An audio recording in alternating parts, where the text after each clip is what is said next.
이제 겨우 결혼 생활 1년 하고도 몇 달 보내고 이런 사연을 적고 있으니 한편으로는 이게 제 얼굴에 침뱉기를 하고 있는 게 아닌가 하는 생각이 들기도 하네요. 연애하는 동안 저를 실망시킨 적 한 번 없고 이 사람은 언제나 저희 편이라고 생각했던 남편이었습니다. 연애하던 시절에 따지고 보면 제가 잘못한 사소한 사건들에도 발벗고 나서주면서 저를 위해 목소리를 내주던 사람이었거든요.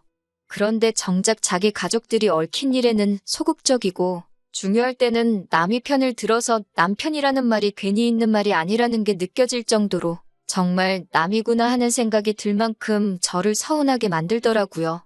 어떻게 보면 결혼하면서 저도 남편의 가족의 일원이 된 거나 마찬가지인데 같이 함께한 시간이 짧아서 그런지 제가 아무리 노력해도 저는 남의 집 사람이구나 하는 느낌이 들 때가 하루 이틀이 아니었습니다. 무조건 제 편을 들어주는 것도 바라지 않았어요. 그래도 적어도 3-4번에 한 번 정도라도 아니면 평생에 단 한 번뿐이라도 중요한 순간에 한 번은 제 편을 들어줬으면 했는데 남편한테는 새로 생긴 가족인 제가 아닌 원래부터 가족인 시어머니가 더 중요하구나 하는 생각밖에 들지가 않네요. 남편과 연애하던 시절에는 남편이 저보다 시어머니가 먼저라는 걸 몰랐습니다.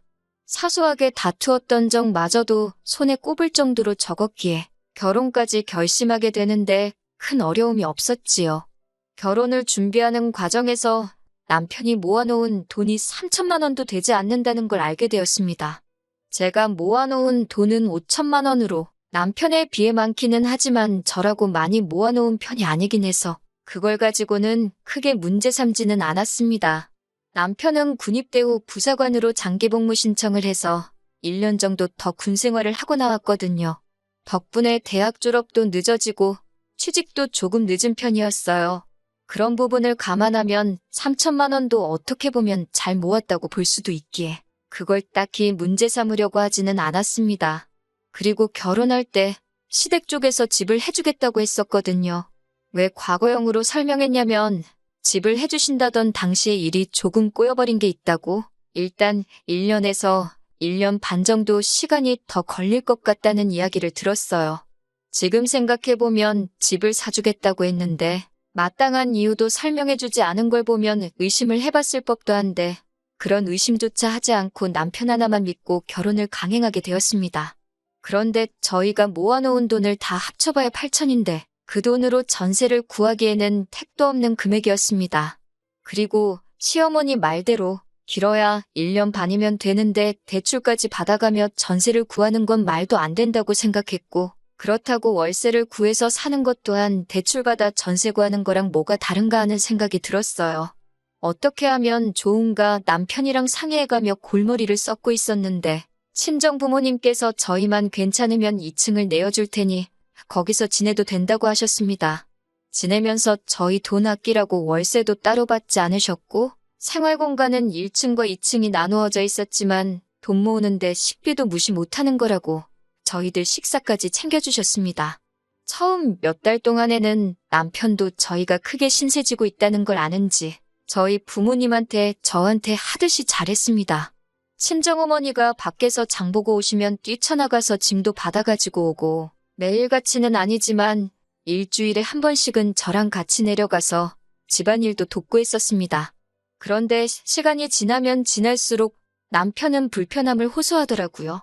가끔씩은 자기도 스트레스가 쌓여서 나가서 늦게까지 놀다 오고 싶은데 아무래도 장인 장모님하고 한 집에 살고 있으니 눈치가 보여서 불편하다는 둥 장모님이 새벽잠이 없으셔서 아침 일찍부터 부엌에서 덜그럭거리는 소리 때문에 잠을 푹 못 잔다는 둥 하면서 불만이 많아 보였어요. 그러다가 어느 날부터는 반찬 투정까지 하더라고요. 밥 먹고 있는데 친정어머니한테 대놓고 무안을 주더라고요. 저녁 식사에 반찬이 마음에 안 들면 사위사랑은 장모라던데 장모님 사위에 대한 사랑이 많이 식으신 것 같다며 능글맞게 농담하듯이 말장난을 한 적도 있었고 언젠가 한 번은 젓가락으로 밥풀 몇 개만 깨작깨작 하더니 입맛이 없다고 친정부모님 자리에 앉아 계시는데도 자리에서 일어나서 2층으로 올라간 적도 있었습니다. 이해심 많은 줄 알았던 사람이 저러고 있으니 더 배신감이 느껴질 정도였어요. 생활비 한 푼 안 내고 친정집에서 얹혀 살고 있으면서 어디 좋은데 외식이라도 한번 모시고 가지는 못할 망정. 애도 아니고 반찬 투정을 하고 있으니 저도 화가 머리끝까지 나더라고요. 더군다나 시댁에서 약속했던 대로 신혼집을 처음부터 해줬다면 이런 일은 있지도 않았을 텐데 친정부모님께서 희생하고도 저런 대우를 받으니 정말 열이 받았어요. 친정부모님께서 생각보다 처가살이하는 게 길어지고 하니 심적으로 부담감도 느껴지고 스트레스 받아서 그러는 거 아니겠냐고 당신들은 괜찮으니 이해해주라고 저를 말리셨어요. 그래서 남편을 닥달해 시부모님이 집을 언제 해주실 건지 알아보라고 했는데 해주실 때 되면 해주시겠지 하면서 질문하는 것조차 피하길래 제가 직접 전화를 걸었습니다. 시어머니 입에서 되돌아온 대답은 지금 사정이 조금 안 좋다는 말뿐이었고 당신들이 뱉은 말은 지키겠다고 보채지 말라고 하면서 대답을 피했습니다. 그런데 점점 남편이 사소한 불만 같은 것도 더 이상 견디지 못하고 저렇게 하루하루 대놓고 티를 내고 다니니까 그냥 두면 오히려 저도 남편도 그리고 친정 부모님한테도 좋을 게 하나도 없겠다는 생각이 들었습니다. 그래도 친정에서 1년 가까이 지내면서 생활비 하나 안 보태고 식비마저도 들지 않았으니 월급을 거의 고스란히 저금을 할 수 있었습니다. 결혼 전에 모아둔 자금과 결혼 후 친정살이 하면서 모아놓은 돈을 보니 어느덧 1억 6천이라는 목돈이 되어 있었어요. 당장 기약 없이 시부모님이 해준다는 집을 기다리고 있다가는 남편과 제 사이가 틀어지는 것도 모자라 저랑 친정부모님도 어색해지겠다는 생각이 들어서 일단 나중에 가서 생각하자는 마음으로 새로 살 집을 찾아다니기 시작했어요. 남편도 분가가 하고 싶었던 건지 아니면 자기 부모님이 해준다는 집이 언제가 될지 확신이 없었던 건지 쌍수를 들고 환영을 하더라고요. 그러다가 친정집 근처에 새로 지어진 신축 빌라를 하나 소개받게 되었습니다. 내부도 요즘 신축 아파트처럼 세련되고 깔끔하니 잘 해놨고 1층에는 주차 공간도 잘 되어 있고 위치도 적당해서 아주 마음에 들더라고요. 그래도 혹시나 하는 마음에 전세로 집을 구했습니다. 갑자기 시부모님 사정이 좋아져서 약속을 지킬 수도 있다는 기대가 있었거든요. 그런데 아무리 빌라라고 해도 신축인데다가 위치도 좋다 보니 전세금을 무시할 수 없겠더라고요. 저희가 모은 돈에서 한참 모자랐는데 그냥 대출을 받았습니다. 친정 부모님께서 이자 없이 보태주신다고 하셨는데 더 신세지고 싶지도 않았고 여러모로 안 받는 게 좋겠다는 생각이 들었어요. 저희 이사날이 정해지고 친정에서 나갈 때가 되니까 남편도 정신을 차린 건지 그때부터 친정 부모님한테 처음 결혼했을 때처럼 잘 하더라고요. 이제 와서 다시 잘하면 뭐 하나요? 이미 저는 실망할 대로 실망을 한 상태였으니 말입니다. 드디어 대망의 이삿날이 되었습니다. 굳이 오지 않으셔도 된다고 했는데 니들이 뭘 알겠냐면서 당신이 있어야 한다고 하면서 시어머니가 직접 오셨습니다. 가전이며 가구며 다 그날 들어오게 일정을 짜놓았고 어느 정도 위치도 미리 다 정해놓았었어요. 기사님들이 하나둘씩 도착하고 가전하고 가구들이 들어오기 시작하는데 어머님이 껴들어서는 이건 여기다 놔라, 저건 저기다 놔라 하면서 혼선을 주더라고요. 기사님들은 저한테 위치 안내받고 일하고 있으면 꼭 오셔서 이건 이렇게 놓으면 어쩐다 저쩐다 하시면서 마음대로 어머님이 원하는 위치대로 집을 새로 꾸미기 시작하셨습니다. 제가 여기다 놓으려고 미리 다 생각해 놓은 거다 하면 어른 말을 들으라고 하면서 고집을 부리셨어요. 살아보니 더 편한 걸 알고 있어서 알려주는 거고 어차피 조금만 지나면 당신이 집을 해줄 건데 잠깐만 살 집에 가구가 어디에 붙어있던 간에 편하게 사는 게 최고 아니겠냐고 또 공수표를 날리더라고요. 당장 형편이 안 돼서 집 못 해주시는 거 이제는 다 아는데도 집 해줄 테니까 그놈의 허세는 왜 이렇게 부리시는지. 가구들도 거의 다 들어오고 가장 마지막에 침대가 들어오게 되었습니다. 시어머니가 집을 결국 안 해주시면 한참을 지내야 할 집이었기 때문에 가전가구들 모두 임시로 쓸 것들이 아니라 오래 쓸 수 있는 좋은 것들로 구매를 했어요. 그중에 가장 신경 쓴 게 침대였습니다. 따지고 보면 하루에 가장 긴 시간을 침대에서 보내야 하잖아요. 잠은 좋은 데서 자야지. 다음날 피로도 풀리고 하루가 잘 돌아간다는 말에 침대는 미국 수입 침대로 조금 무리하다 싶을 정도로 투자를 했거든요. 그런데 침대가 들어오고 나서 시어머니가 매트리스에 한번 누워보더니 눈빛이 곧바로 먹잇감을 노리는 살쾡이 눈으로 변하시대요. 신축 빌라이긴 하지만 평수가 넓지는 않아서 침대가 들어오니까 방이 꽉 차더라고요. 국내 브랜드 라지킹 사이즈보다 한 단계 더 크다는 칼킹 사이즈였으니 정말 침대 하나 들어가니 안방에 다른 가구가 들어갈 자리가 나오지 않았어요. 어차피 잠만 잘 곳인데 다른 가구 들어갈 필요도 없고 한동안은 아이 계획도 없기 때문에 남은 방 2개 있는 걸 서재와 옷방으로 꾸며놓았거든요. 그래서 방이 조금 좁아져도 상관이 없던 상황이었어요. 그런데 살쾡이 눈으로 변한 어머님이 안방에 커다란 침대가 들어차 있으니까 집에 비해서 너무 크다고 꼬투리를 잡으시더군요. 답답해 보이고 따지고 보면 저희도 이제 처음 독립하는 거니 신혼이나 마찬가지인데 침대에 빈 공간이 많아서 정이나 붙겠냐고 하면서 말이죠. 그러면서 이 침대는 시어머니가 당신이 쓰던 침대를 저희한테 보내줄 테니 이 커다란 침대는 어머님이 대신 보관해주고 계시다가 어머님이 저희 신혼집 사주면 그때 큰 집 안방에다가 집어넣으라는 겁니다. 어머님 댁에 있는 침대 언제 구매하신 건지는 모르지만 못해도 20년은 쓰셨을 거예요. 자세히 들여다본 적은 없지만 나무로 된 프레임에 찍힌 자국 여기저기 나 있고 프레임에 딸린 서랍장은 부서져서 나오지도 않는다고 들었거든요. 저희가 큰돈 들여 구매한 침대는 당신이 가져가고 그 오래된 침대를 준다는데 마치 저희를 위해서 선심 써주는 것 마냥 이야기하길래 어이가 없었습니다. 그래서 생각하는 척도 안 하고 싫은데요? 하고 대답했습니다.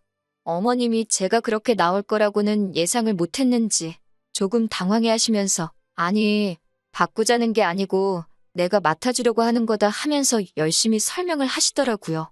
어차피 잠만 자는 방이고 안방 문 열어놓고 지낼 것도 아닌데 딱히 상관없다고 저희가 잘 쓰고 있다가 어머님이 집 사주시면 그때 그대로 가져가도 문제없다고 했어요. 정말 최고급 침대이기 때문에 수명도 길어서 맡아주실 필요도 없고 쓰면 쓸수록 오히려 저희 몸에 딱 맞아가는 침대라서 하루라도 저희가 쓰는 게 더 좋은 거라고 말씀드렸네요. 그리고 기사님한테 감사하다 하고 후다닥 보내버리니 어떻게 가져갈 방법이 사라졌으니 어머님도 더 말을 안 하시길래 알아듣고 포기하셨다고 생각했습니다. 그런데 다음날 퇴근하고 돌아왔더니 저보다 매일 퇴근이 조금씩 늦는 남편이 집에 와 있고 하루밖에 안 누워본 새 침대는 온데간데 없고 어머님이 쓰던 오래된 침대가 안방에 들어가 있더군요. 기어이 저희 침대를 어머님이 쓰시던 개떡 같은 침대랑 바꿔버린 거예요. 남편한테 이게 뭐 하는 짓이냐고 했더니 암만 생각해봐도 어머니 말씀이 맞는 것 같다고. 그리고 어머니가 이렇게 오래된 침대를 쓰시는데 우리가 어떻게 더 좋은 침대를 쓸 수가 있냐는 거예요. 그러니까 우리가 효도 선물로 침대 하나 사드린 셈 치자고 하는 겁니다. 시부모님 침대 하나 새로 장만해 드릴 수도 있죠. 오래된 침대 쓰고 계신다니 남편 말도 아주 틀린 말은 아니었습니다. 그런데 그 말이 저한테는 너무 어이없게 들리더군요. 저희 친정부모님도 오래된 침대 쓰십니다. 심지어 침대 지탱해주는 판이 오래돼서 사가 부스러졌습니다. 얹혀 살던 사위된 입장으로 그 말을 들으면 자기가 새 걸로 사드린다는 말은 못해도 적어도 자기가 고칠 수 있나 한번 보겠다는 말이라도 할 수 있는 거 아닌가요? 그때도 듣는 척 많은 척 말귀를 알아들은 건지 못 알아들은 건지 딴척만 잔뜩 피던 놈이었어요. 제가 돈 관리를 하고 있었지만 제 맘대로 큰 돈 소비는 할 수가 없으니 제가 나서서 사드린다고 말도 못하던 상황이었고 결국엔 아버지께서 대충 뚝딱뚝딱 고쳐서 괜찮다고 쓰고 계셨거든요. 장인 장모가 쓰는 침대는 낡아 부서져도 아무렇지도 않은 놈이 저를 설득하겠다고 시부모님 오래된 침대 운운하면서 자식된 도리를 따지고 있으니 제가 어이가 없더라고요. 그래서 그 길로 제가 공동으로 관리하던 돈에서 집 구하고 나서 남편 몫으로 들어온 월급은 전부 다 남편한테 돌려줬습니다. 니네 부모한테 효도할 거면 이 돈으로 네가 스스로 하라고요. 그리고 우리 침대는 네가 네 부모한테 효도한 거니까 그 돈은 내가 가져가겠다 하고 침대값만큼 제가 더 가져왔습니다. 서재로 쓰려던 방도 시모가 고집 부려서 인테리어를 엉망으로 해놓았거든요. 그래서 마음에 안 들게 배치해 놓은 거 제가 밖으로 다 꺼내버리고 그 방을 제 방으로 만들었어요. 침대도 같은 회사에서 나온 1인용 침대로 구매해서 방 안에 들여놓았고 남편한테는 니네 엄마가 준 개떡 같은 침대는 너 혼자 쓰라고 나는 내 침대에서 나 혼자 자겠다고 했어요. 제 침대를 사고 남은 돈은 친정부모님 침대 새 걸로 바꿔드렸습니다. 좋을 것 하나 없는 새 집에서의 생활이 시작되었습니다. 시어머니랑 시어머니 부탁 거절 못하는 남편 덕분에 시작부터 좋을 게 하나도 없었지요. 그런데 시어머니의 욕심은 그게 끝이 아니었습니다. 저랑 남편이 출근한 사이 비밀번호 두들겨서 집에 들어오는 건 기본이었어요. 비밀번호를 바꿔놓아도 들어오시는 거 보니 제가 백날 비밀번호 바꿔봤자 지 엄마 모시겨 앞장서서 가르쳐주는 남편이 있기에 헛수고란 생각이 들어서 바꿔놓지도 않았습니다. 아무도 없는 빈집에서 뭐 딱히 하시는 건 아닌 것 같았는데 냉장고에 제가 사놓은 간식 같은 걸 몰래 빼드시는 거였어요. 어차피 누가 먹든 상관없는 간식인데 조금 치사하게 들릴 수도 있지만 시어머니랑 사이가 그러니까 솔직히 그런 거 드시는 것도 기분이 나쁘더라고요.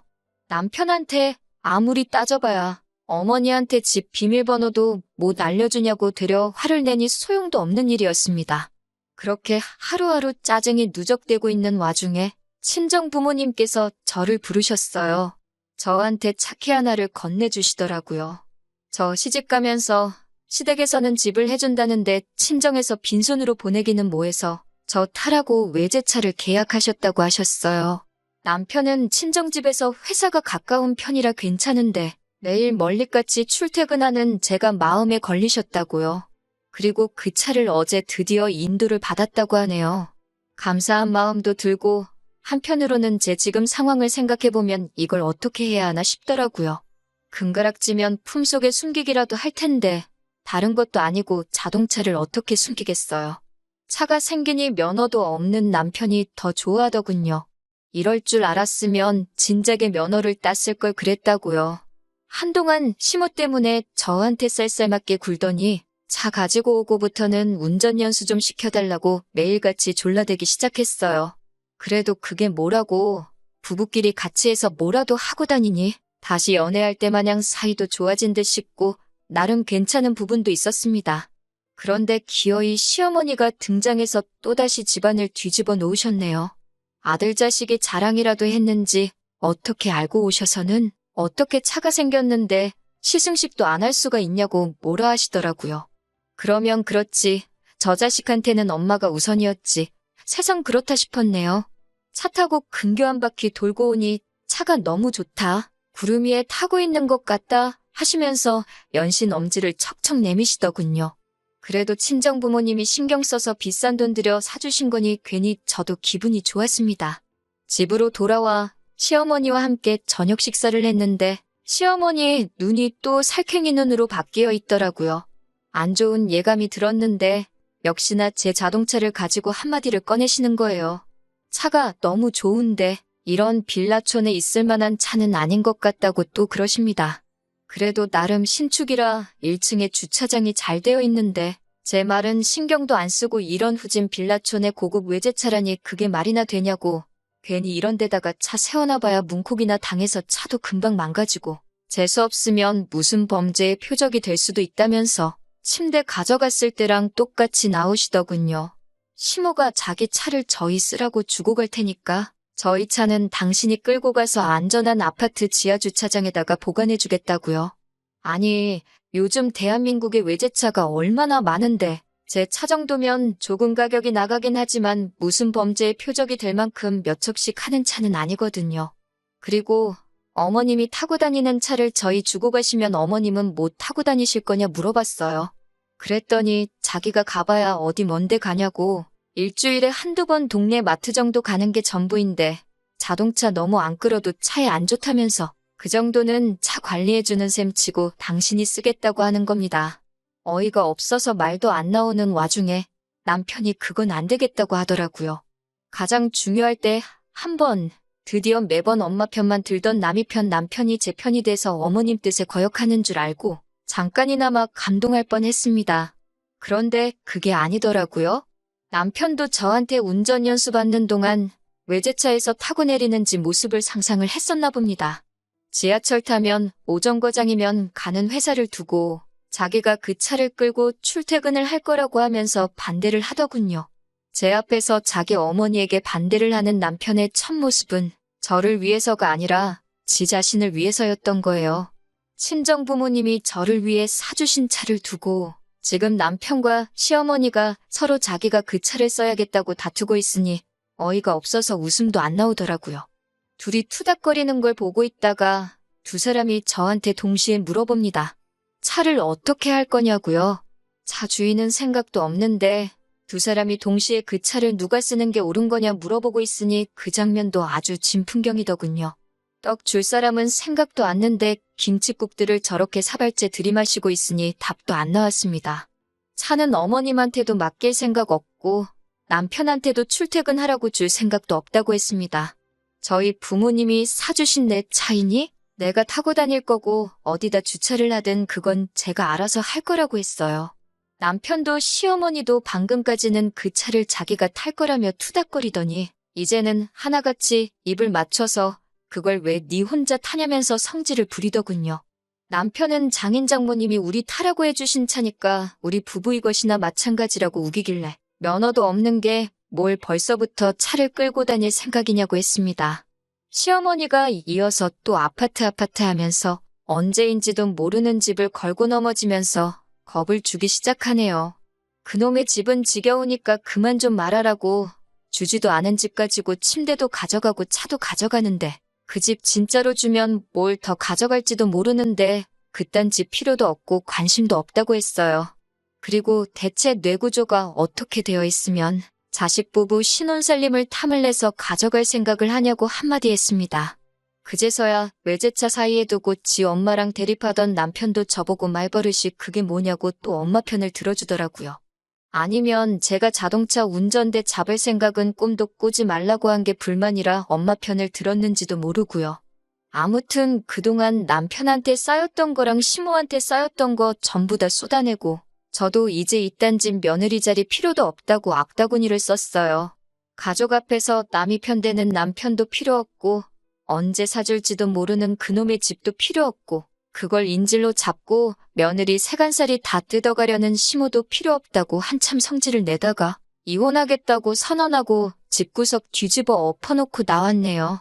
그러고 나서야 남편이고 시어머니고 미안하다면서 침대도 돌려주고 차도 욕심 안 부릴 테니까 이혼 안 하면 안 되냐고 나오더라고요. 단칼에 거절했습니다. 합의 이혼 안 해주면 소송까지 갈 거고 그렇게 되면 위자료도 청구하겠다고 강하게 나오니 그 손에는 감수 못하겠는지 꼬리 내리고 이혼 도장 쾅 찍어주더라고요. 그렇게 1년 몇 개월 만에 저는 이혼을 하게 되었습니다. 친정에서 얹혀살 적에 시모가 사준다는 집 믿고 꺼드럭대던 남편을 보고 아니 애초에 신혼살림으로 산 침대를 보관해주겠다고 가져갔을 때 진작에 이 모자한테는 답도 없다는 거 깨닫고 이혼을 했어야 한 게 아닌가 하는 늦은 후회가 드네요. 저도 속물인 건지 사준다는 아파트 그거 하나만 바라보고 이 불합리한 상황을 견뎌왔나 싶어요. 이제 와서 하는 말이지만 정말 시모한테 집 한 채 해줄 경제적 능력이 있기는 있었는지 싶습니다. 결국 제가 질질 끌다가 이렇게 되었지만 마지막에 두 모자, 외제차 한 대 가지고 의견 대립하며 사오게 만들어 돈 앞에 장사 없다는 현실도 일깨워주고 하고 싶은 말은 다 해주고 나와서 속 하나만큼은 후련하네요. 아무쪼록 그렇게 서로 아끼고 못 사는 엄마 아들 연기하면서 큰돈 앞에서는 부모 자식 가리지 않는다는 그 의구심을 품고 살아갔으면 좋겠네요.